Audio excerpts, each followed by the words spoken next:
ورحمة الله وبركاته. ان شاء الله باذن الله النهارده هقدم فكرة فيديو جديدة جدا وما اتعملتش قبل كده. هي ان انا هجيب ازايز المية المعدنية الصغيرة دي، طبعا كلنا بنجيبوها وبعد ما بنشرب المية بنرميها. لا انا النهارده حوشتها معايا كده وهبدا استخدمها استخدام حلو جدا ويليق بيها. اول حاجة هجيب الازايز دي كده، طبعا انا هعمل منها ايه، انا هعمل منها طقم بهارات للسفرة وممكن يستخدموه في المطبخ. اول حاجة طبعا هشيل الورقة دي كده، وبعد كده هقص الجزء الفوقاني من الازازة اللي هو اخر حز فيها ده كده،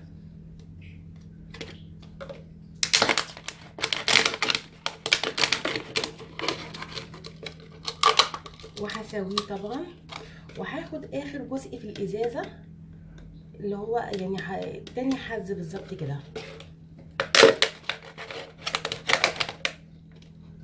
انا قصيت القاعده بتاعت الازازه والوش بتاعها من فوق، هخليهم مكنيزين معايا كده وهبدا ادخلهم في بعض بالمنظر ده كده.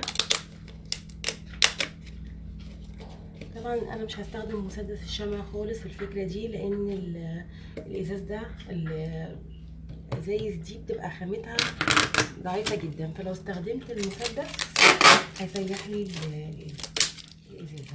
فانا هجيب السكوتش ده، بس السكوتش الكبير ده لان اللزق بتاعه قوي، وهبدا اقص منه، اقصها بقي بقى مش مهم، قطع كده، وهبدا الزقها كلها. وبعد كده هيبقى معايا زيت، دهان زيت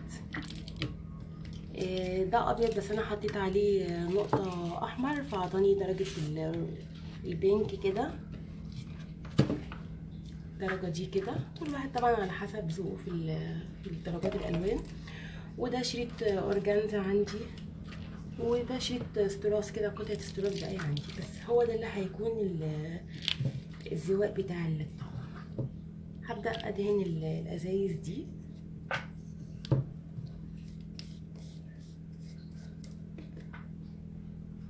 ده الشكل الملاحات معايا في الاخر بتاعهم كده. انا طبعا لزقت شريط الاورجانزا ده كده، وحطيت ورده كده، وحطيت قطعه استراس كده، بس يعني كنوع من انواع التزيين مش اكتر. هو شكله كيوت قوي وشكله لذيذ جدا.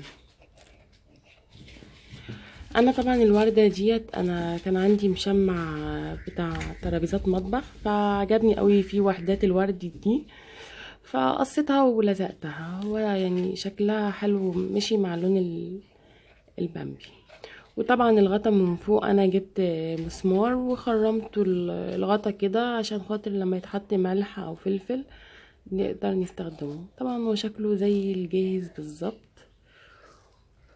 وشكله جميل جدا. هو طبعا يعني برضو التصوير ما بيديش الحاجة حقها بصراحة.